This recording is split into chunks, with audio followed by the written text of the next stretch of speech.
Hey guys, welcome back to Total Tactics FPL. It's Fran here and I'm back with a new video, which is going to be my Game Week 4 team reveal.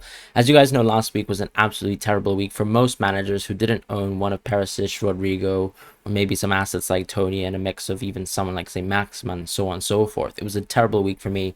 I wasn't necessarily big at the back. I was someone who just moved from Bailey to Reed and therefore wanted the 2 free transfers this week. And I'm quite happy I did that because the transfers that I would have made last week probably would have had a nil impact. And in actuality, I don't really like the situation of the prospective transfers I had in the previous week. So options like Cucurella and etc. were discussed, but I don't like the fact that he has to play left center back potentially versus Leicester, even though Madison might be missing out on that game.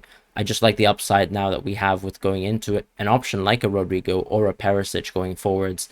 And I also, just exercising a little bit of patience and just thinking back about how good Brighton have been so far, do like the option of moving into someone like a Dunk because of what I saw with Diaz. Diaz was someone who played in the Barcelona midweek game. He was coming off the bench versus Newcastle, even though Ake did succumb to injury. So that's a positive, I guess, for Diaz and whether he starts in the weekend. But just didn't like the fact that Pep actually benched him. And that says a lot about how Diaz's value as an asset potentially is much smaller or lesser than we thought. And with maybe Laporte ramping up with his injury return, that does change our valuation of Diaz. So far, there hasn't also been any kind of interest from his attacking returns when it comes to aerial set pieces and things like that. Ake, if anything, has been more interesting. And in previous kind of history, we've seen players like Laporte and Stones post better numbers when it comes to expected goals, especially since they're dealing with these great attacking opportunities provided by options like Foden and like a Kevin De Bruyne from a set piece perspective. So Diaz definitely is someone who I wanted to move out of this week. And as you can see now,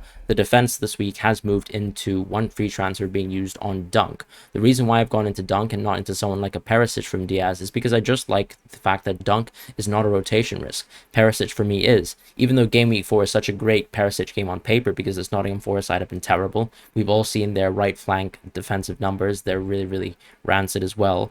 But that's also a great opportunity for Son to potentially have a bounce back game.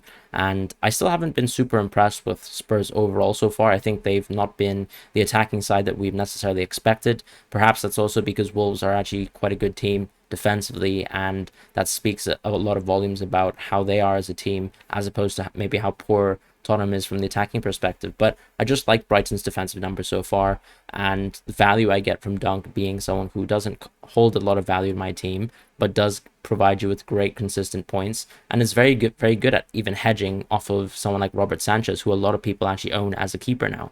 I like Brighton's fixtures. The Leeds game is an interesting game to own him, and going forwards, the games are just great on paper too. You also don't have this sort of weird, let's say if I went into Saliba and Sanchez as an example, it would feel weird playing Saliba versus United and actually focusing all my transfers in doing that, when in reality I could just go to Dunk with one move as long as I move into another player with the money in the bank left. So it feels like I'm doing one move on paper as opposed to two, which is why I wasn't really high on Saliba Sanchez in the first place, even though it does save me a bit of money.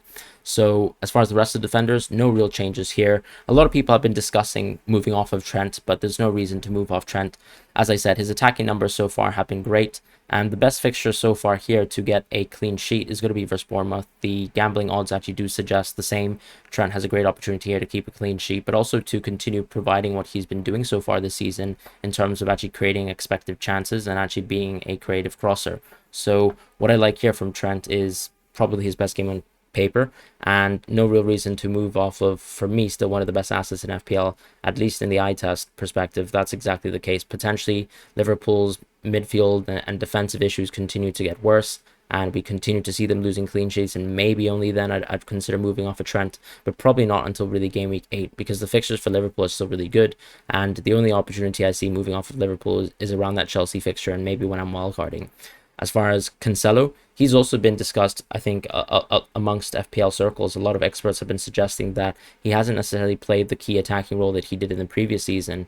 But I would like for Cancelo to be a wait and see. I don't want to focus a transfer out on Cancelo. He might be a downgrade into the future to someone like a Walker, who could provide a lot of money, play similar minutes to Cancelo if he still is not as exciting as he was in the previous year. But for now, I feel like that's a transfer that's probably going to hurt me more than anything, and there's no reason to move off of Cancelo. He still interests me from the perspective of getting bonus points, and that's what he's there in my team to do, and potentially even get some of the assists that he got previously if, let's say, Pep even changes the system up potentially. As far as options like James, he's played right center back 2 games, but Because I didn't go into Cucurella, I feel very comfortable owning James. The fixtures are very good on paper when it comes to clean sheets. I don't really want to go double or triple Chelsea defense for now, even though the fixtures are really good on paper. I think they probably possess some of the best clean sheet odds over the next few game weeks. But we have seen some cracks in the system. I would say missing Kante, for example, was quite apparent in the previous game, and hopefully that doesn't sting James too much as an asset. But I also like the upside of him attacking in the next few games, whereas with Cucurella, I think the one thing that I don't like is him potentially playing left centre back this week. If I move on to the midfield, it's pretty much stock standard with one change. It's actually RODRIGO into the team. The Reed transfer has now been subject to RODRIGO. Unfortunately, I did obviously make a mistake with the Bailey move, and I did move late on Bailey, but I still managed to move to RODRIGO in time. He's someone who did rise. I mean, he was already on the cheat sheet as a top option in game week 3, and I didn't really expect him to have such a great game versus Chelsea. But going forwards, even though the Brighton game's tough on paper, I still think this is the move to make, because potentially by next week it would already be too late for this team to actually afford RODRIGO. And I just like the trajectory he has up until a game week 8/9 wildcard. He has a really good short-term horizon. I know people are even suggesting, even from Leeds fan bases, that Sinistera is someone who might even start in the future over RODRIGO. But for now, with such great form, such great minutes, and also Bamford being an injury doubt, and also someone that I think Jesse Marsh will have to kind of ease into the games over the next few weeks, RODRIGO just seems like a prime option to capitalize on. His expected numbers when it comes to goal scoring have been fantastic. He's taking a lot of shots, which is what we want to see from a striker who's actually playing the midfield position, to be honest. And that's exactly why I've gone for RODRIGO, for that short-term upside, and also just an opportunity to get him into my team before it's too late, even though the Brighton fixture is a bit tough. As far as Salah, Martinelli, these are options that will stay. Same with Luis Diaz, because as I said, with the Liverpool assets, if you've been owning them this far, there's no reason to get off of them for now. Diaz has a great game on paper. Salah still is a fantastic captaincy shout for me. I'm going to stick the armband on him, absolutely. Jesus is probably a second best option this week, but I still think Salah trumps it. As far as the forwards, it's the exact same. It's going to be Haaland and Jesus. What I like about keeping Haaland is I just like what the upside he presents in, because of his really great expected numbers. He's posting really good XG per 90 numbers, and I'm just expecting that even if he comes on as a sub or plays less minutes, just like he has been so far, he's still going to be a little bit more of an interesting asset than Kane. So for me, I would prefer rolling the transfer in game week 5, sticking with the team that I have now in game week 4, playing it one more week, rolling the transfer, having 2 free transfers in game week 6 to decide whether I'd like to go into KDB or whether I'd like to go into Kane. Even if Haaland comes on as a sub versus Nottingham Forest in game week 5, I think that's totally fine, because he is lethal. I've seen him many times, for example, coming on in Dortmund and scoring within 15-20 minutes. I think he can do exactly the same thing with Man City, and I'd just like to roll this team for game week 5.